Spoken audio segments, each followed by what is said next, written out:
The slave market was full of noise, shouting, laughing, and the sound of chains. Smells of oil, metal, and sweat filled the hot air. Many strange aliens stood around, looking at cages. Some slaves cried. Some begged. Others just stared at the ground, broken. But in the back corner, one cage was different. Inside it sat a thin, silent girl. Her skin was gray-blue, with lines on her arms like old scars. Her head was down, her hair tangled and full of dust. She did not cry. She did not move. Her eyes were empty like a dead star. Only 10 credits? A fat alien merchant laughed. Not worth even that. She can't talk, doesn't eat, might be broken inside. Bah! Said another. 10 credits is too much. That's scrap metal price. Others laughed and walked away. The girl didn't care. She had heard it all before. Then came the human. He was not tall, not strong. He wore a brown coat and old boots. His name was Jace, and he was new to this planet. He walked slowly, looking at each cage, not with cold eyes, but with quiet curiosity. When he reached her cage, he stopped. He looked at her. She didn't lift her head. He knelt beside the bars. "What's your name?" he asked softly. She said nothing. Didn't even blink. The merchant came over. "That one? Waste of time. She's mute. Might be brain dead. 10 credits if you're crazy." Jace looked again at the girl. Something was strange. Even though she didn't speak, didn't move. There was something in her eyes. A spark. "Weak but still alive. I'll take her," he said. The merchant blinked. "You serious? 10 credits, right?" Jace handed over the small chip. They laughed at him as he unlocked the cage. "Foolish human, you just bought trash." But Jace didn't answer. He reached out his hand. The girl stared at it for a long time. Then, slowly she took it. They walked through the metal streets of the city.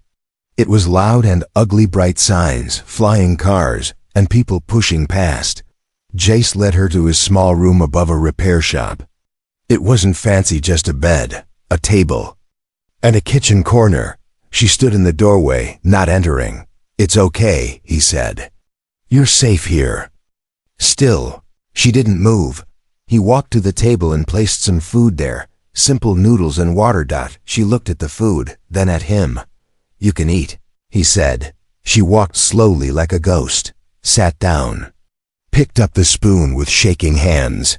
She ate like someone who hadn't touched real food in days. Jace sat across from her, watching. "What happened to you?" he asked. She didn't answer. "Do you understand me?" She nodded just once. He smiled gently. "That's good." She looked at him. Her eyes weren't empty now, just confused. Like she didn't understand what he wanted. He pointed to himself. "Jace." She stared. He pointed again. "Jace, that's my name." She opened her mouth. No sound came. She tried again. A whisper. "J. Ace." He nodded. "Yes." Then he pointed to her. "You?" She shook her head, then slowly lifted her shirt sleeve. On her arm, burned deep into her skin, were strange letters, maybe a code. He leaned closer. "That's not a name, that's a number." She lowered her sleeve. Her eyes turned cold again. Jace didn't ask more. "You don't have to talk, just rest." He made up the bed, gave her a blanket. That night, he fell asleep on the floor, using his coat as a pillow, but something woke him. A soft sound. His eyes opened. She was standing above him. Her face was in shadow. Her eyes glowed faintly in the dark. His heart jumped. Was she going to attack? She held something in her hand. A metal spoon. He didn't move. "Hey, it's okay." She stared at him, then said, in a voice dry like dust, "Why? What?" She knelt down beside him. "Why? By me?" He looked into her eyes. "Because no one else did." She blinked. "Because I saw something," he added. "Something still alive in you." She looked away. "Mistake." "No," he said. "I don't think so." Outside, the city kept moving. But in that small room, something had changed. She wasn't just a slave now. She had a place to sleep, food to eat, a name to remember, and someone who didn't see her as trash. But Jace didn't know her full story. Not yet. And soon, he would wish he had never walked into that market, because she wasn't what she seemed. Not at all. Asterisk, the human was asleep. The girl sat beside him, knees pulled to her chest, watching. Had not slept. Not because she was afraid, but because her body no longer knew how. Long ago, someone had taken her sleep, her peace, her name. Now only silence lived in her mind. But this human, he was strange. He had bought her, but not touched her. Fed her, but not owned her. Treated her like a person. No one had done that in years. Jace woke to the smell of something burning. He jumped up, panicked. The girl stood near the stove holding a pan. The food inside was black. Smoke filled the tiny room. I tried, she said, in her broken voice. He opened the window and waved out the smoke. You were trying to cook? She nodded, looking down. I watched you last night. He blinked. You were trying to help? Another nod. She didn't want to be useless. Didn't want to be a slave anymore. Something in Jace's chest twisted. It's okay. We'll cook together next time. She looked at him, not with fear now, but something else. Something small. Like trust. Over the next few days, things changed. She ate more, moved more. She even helped him fix a broken drone once. Her hands were fast, steady. Too steady. He noticed. Where'd you learn that? She didn't answer. Just stared at the wires like they were old friends. One night, Jace left her alone in the room. Just for an hour. When he came back, the door was open. But nothing was stolen. The girl stood inside, facing the wall, breathing fast. She turned slowly, and in her hand was a broken combat knife. One he had hidden under his bed. Where did you find that? He asked. She looked down. I felt danger. From who? She looked up. Myself. That night. Jace asked carefully. You used to fight, didn't you? She didn't speak for a long time. Then in a whisper, yes. He sat beside her. What happened? She touched the scar on her neck. I was trained, used, then thrown away. By who? She pointed up. Not to the ceiling, but to the stars. Military? She nodded. Alien armies often made weapons from living beings. Warriors built, not born. You're not just a slave, he said quietly. No, she replied. I was a tool. Then I broke.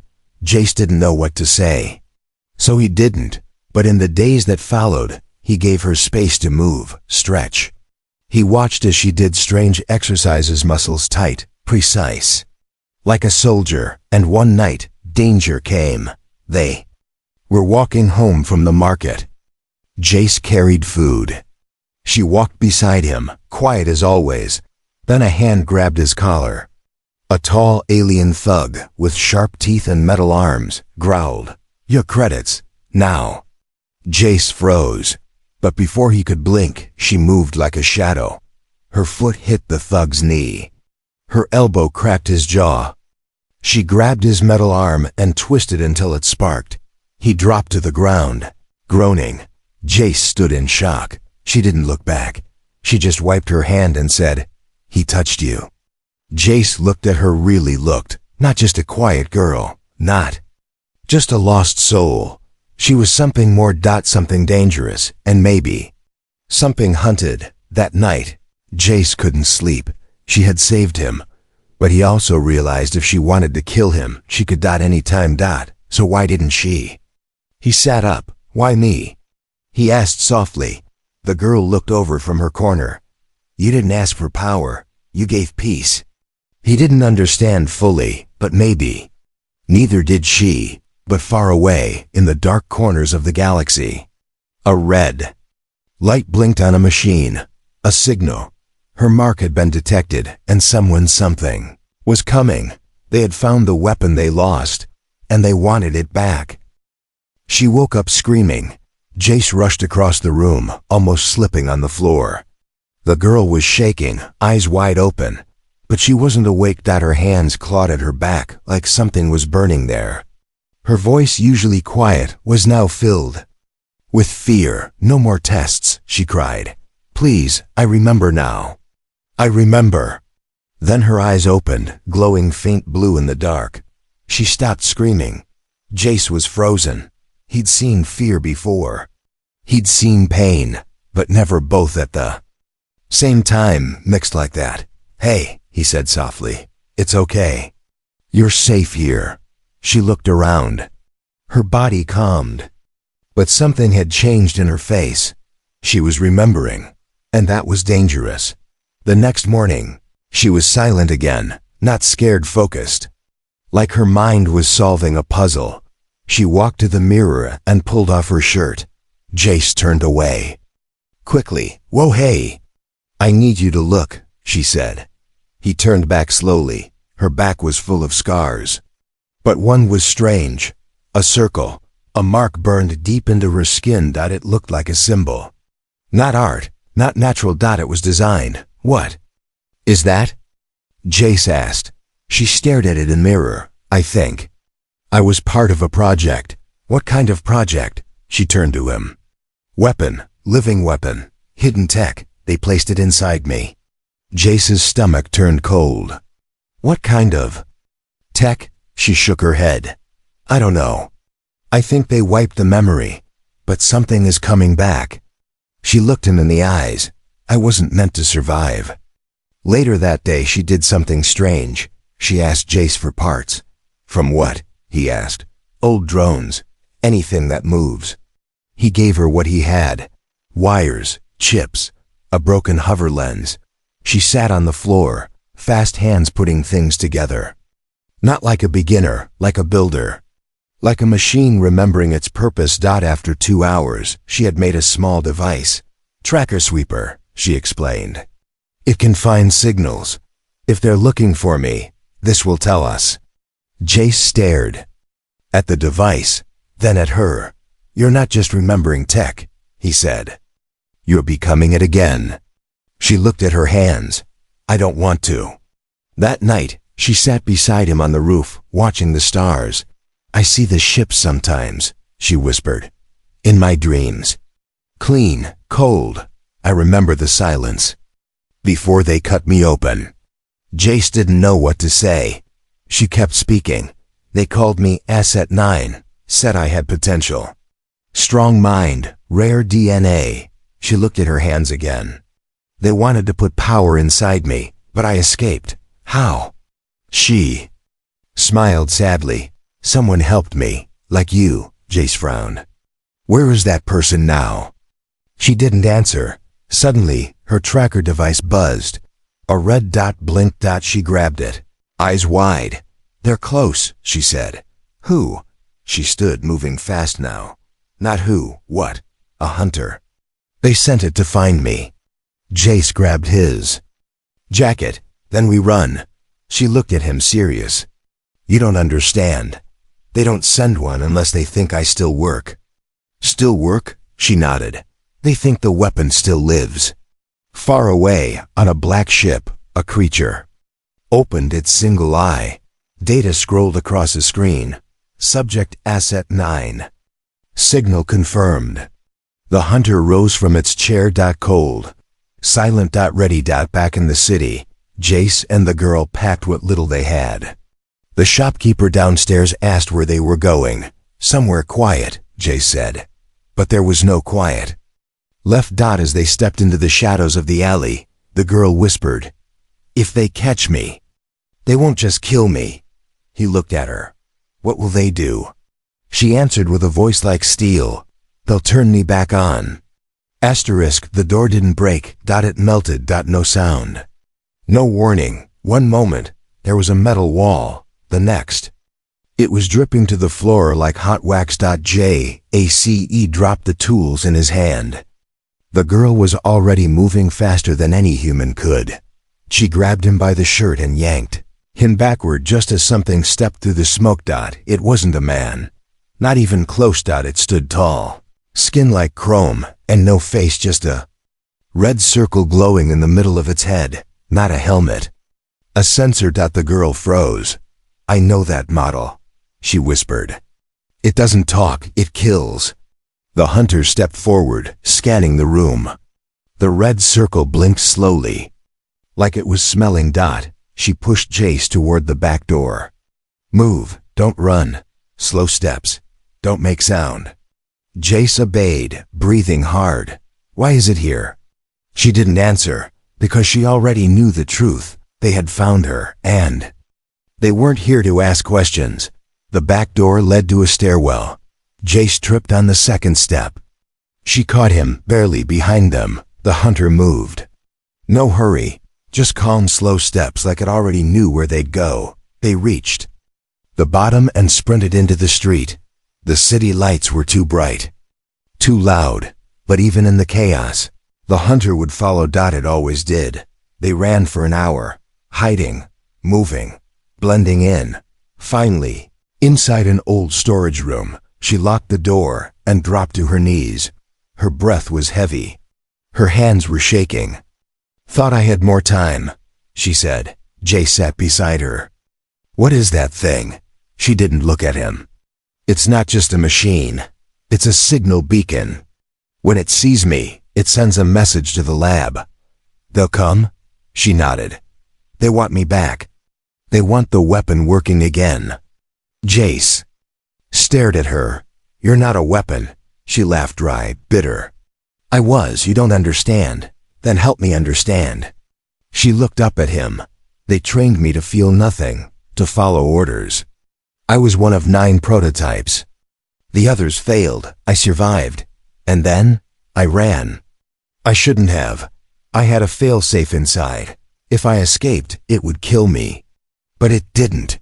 No, she said quietly. It didn't work. Jace leaned closer. Maybe that's not a failure. Maybe someone stopped it. She blinked. For the first time, a thought crossed her face, a new thought. Maybe someone had protected her. Suddenly, the floor buzzed beneath them. She stood. The beacon's still pinging.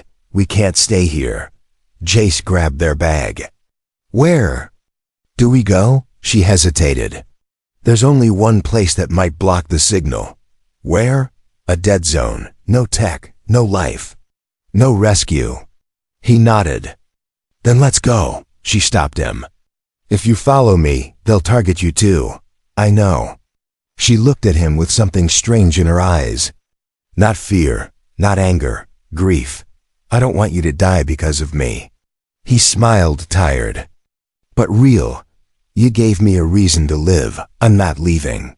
The hunter stood on the rooftop above them, now watching, waiting. It didn't need to rush. It had locked on. And far away, in the orbiting warship, a cold voice echoed through the ships. Command room. Asset 9 is active. Retrieval begins now. Blood on the floor. That was the first thing he saw when he opened his eyes. Not hers. His. Single quotes. Vision was blurry. He tasted metal in his mouth. The last thing he remembered was the blast, the hunter's energy pulse slamming into his chest as he pushed her out of the way. And now she was gone. Taken. He tried to stand. His ribs screamed. He fell, but pain wasn't important now. She was gone. And he had promised, I won't leave you. The room was a wreck. Walls blackened. Furniture in pieces. A smear of scorched metal led to the hole where the wall used to be. They didn't kill her. They captured her. That meant she was still alive, and Jace knew exactly where she'd be taken. The lab, the place she ran from, the place they made her. He had no plan, no weapons, no training, but he had something they never counted on: a human heart, and he was ready to risk it.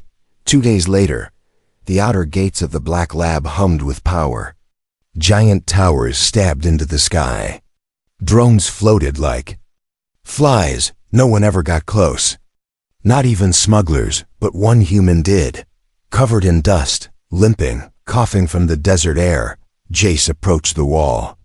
Not in stealth, in rage. He carried a shock rifle he bought with every credit he had left. It was too heavy for him. Too old. But it would do. Inside.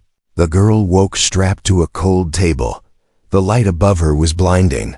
The voices were the same ones from her past. Sharp. Empty. She still has neural access. Interesting. Her core hasn't degraded. She resisted. The kill code. That confirms that Asset 9 evolved beyond her limits. Then a voice closer to her ear. I knew you'd survive. She turned her head. It was him. The scientist with silver eyes. The one who made her. You were never broken, he said. Just confused, but don't worry, we'll fix that now. He smiled and raised the needle. The wall exploded. Metal flew. Everywhere. Sirens screamed. The scientist turned in shock. Smoke filled the room. Then, through the fire, limping and bleeding, Jace walked in. Let her go. The guards raised weapons. He didn't stop. They fired. He dove. Rifle barked once, twice. Sparks flew. He rolled, grabbed the stun baton, slammed it into a guard's chest. The girl screamed. Jace, he reached her. Started cutting her straps. You shouldn't be here, she said, voice shaking. I told you, he panted. I don't leave my friends behind. She looked at him, really looked. Then her eyes changed. They glowed. Last strap snapped. She stood. And the air itself seemed to freeze. The guards aimed, but she moved faster. Her hands blurred. Her body danced like lightning. Not a weapon, not a slave. A storm, a living memory of pain and power. When it was over, only silence remained. Jace knelt on the floor, coughing. She helped him up. Why did you come? She asked again. He smiled. Through blood. Because they saw a tool. He touched her face gently. But I saw you. Above them, the alarm kept ringing. More soldiers would come. Ships would follow. But right now, in that ruined lab, a machine-made girl and a broken human stood side by side. And for the first time in her life, she felt human too. Asterisk, his blood was on her hands. Warm, real, human, not code. Not circuits. Blood. Jace. He collapsed beside her in the hallway of the enemy lab. He had fought to reach her. Fought with no training. Fought like only a human can, full of heart, fear, and love. Now he was dying, and she felt something inside her. Snap. Not like a machine breaking, like a soul waking up. She turned her face toward the soldiers at the end of the corridor. They raised their weapons. She raised her eyes. Her voice was low. You hurt him. They didn't answer. She took a step forward. You hurt him. The light in her eyes turned. White hot. Her feet left the ground. The air shook. Metal panels ripped off the walls, as if pulled by magnets. Sparks flew. Sirens died. Something deep inside her, something locked, hidden, forbidden, was waking up. It had waited years. Now it was free. The soldiers opened fire. Too late. She moved like wind through fire, untouchable. Unstoppable. Her fists broke steel. Her body glowed. Her scream cracked walls. Not because she was angry, because she was afraid. Afraid she was too late to save the only person who ever saw her as more than a weapon. Minutes later, the hallway was silent. Smoke curled along the floor. Broken. Weapons, scorched armor. And in the center of it all, her, kneeling beside Jace. He was breathing, barely. She held his head in her lap. You came back, he whispered. You're safe now, she said. His eyes blinked slowly. Are you okay? She didn't know how to answer. She had just unleashed a power she never wanted. She had destroyed everything in her path. But he still looked at her the same, like she mattered, like she was herself, not some project. She carried him out of the lab. Step by step. Slow and steady. No alarms now. Only the sound of her feet against the cold floor. The ship she stole was old. It barely flew. But she didn't care. She had one mission: keep him alive. He rested on the shipbed, wrapped in blankets. She sat beside him, watching every breath. Her hands still shook, not from fear, from the memory of what she'd done, and far above, in the warship that once commanded her, a new voice echoed in the dark. Asset 9 has activated her final phase. Then we lost her? No, the officer replied. We woke her up. Back in the ship, Jace opened his eyes and whispered, "You could have run. Why didn't you?" She took his hand, and for the first time, gave the answer that even surprised herself. Because you're the only thing I chose. The stars were quiet. The warship had stopped chasing. The lab was gone, but peace was not what she felt. Not yet. Because Jace was still not waking up. He lay in the small bed of the stolen ship, wrapped in every blanket she could find. His face was pale. His breaths were soft, slow. She sat beside him, knees to her chest, watching, just like he had watched her. That first night, he had bought a broken slave, but gave her something priceless, a name, a choice, a reason. And now, she might lose him. She looked at her hands. They were not hands anymore. They had cracked steel, crushed bones, stopped bullets. She had become what they feared, the perfect weapon. But she didn't feel proud. She felt lost. Then something strange happened. Her skin glowed, not with power, but with warmth. Not bright, not hot, just alive. Her blood felt different. Her heart beat stronger. Her body no longer felt like a tool. She had changed, not because of the lab, not because of her code, but because of him. Suddenly, Jace stirred. His hand twitched. His lips moved. She leaned close, didn't run. He whispered. She smiled, tears finally falling. No, she said softly. I stayed. His eyes opened, slowly, weakly, but open. They didn't say much. They didn't need to. His hand found hers. It fit. Not like master and slave, not soldier and mission. Just two souls who found each other in a galaxy full of cold. Days passed. The ship drifted near a small moon, quiet, green, full of strange flowers. They landed there. No wars, no labs, just wind and sky and freedom. She walked through the field one morning and found Jace staring at the sky. He didn't hear her at first. Then she said, "You gave me more than freedom." He looked at her. She continued, "You gave me something they couldn't design." What's that? He asked. She touched her chest. A soul. He smiled gently. You were never just a weapon, he said.